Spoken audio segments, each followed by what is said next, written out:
ফেসবুকে যখন আমরা কোনো ফটো কিংবা ভিডিও পাঠাই কাউকে সেটা কিন্তু কিন্তু একেবারেই ফেটে যায়, কোনো কিছুই একেবারে বোঝা যায় না।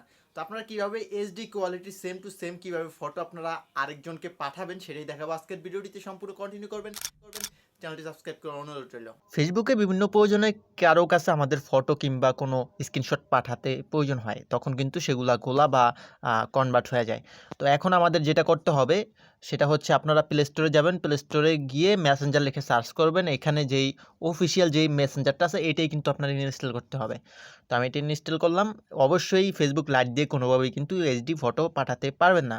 তো আপনারা যদি মেসেঞ্জারটা ডাউনলোড করার পরও এইচডি পাঠাতে পারেন ফটো, সেটাও কিন্তু সম্ভব না, একটা সেটিংস করতে হবে। তো আমি এখানে একজনকে পাঠাবো একটা ফটো। তো আপনারা নিচের দিকে চলে আসবেন, এখানে দেখতে পাচ্ছেন ফটোস আইকন, জাস্ট এই ফটোস আইকন একটা ক্লিক করে দিবেন। তো ফটোস আইকনে ক্লিক করলাম, এখান থেকে আপনারা কর্নারে দেখতে পাচ্ছেন এখানে এইচডি, জাস্ট এখানে অন করে দিবেন। অন করে দেওয়ার পর একটা ফটো সিলেকশন করবেন, তারপর নিচে এখানে সেন্ড বাটন আছে, সেন্ড বাটন একটা ক্লিক করে দিবেন। জাস্ট এই যে এইচডি বাটনটা আছে এটা কিন্তু আপনার অন রাখতে হবে, অন্যথায় কিন্তু ফটোটা কনভার্ট হয়ে যাবে। ভিডিওটি ভালো লাগলে অবশ্যই একটি লাইক করবেন, আর কে কোথা থেকে দেখছেন অবশ্যই কমেন্ট বক্সে কমেন্ট করে জানাবেন।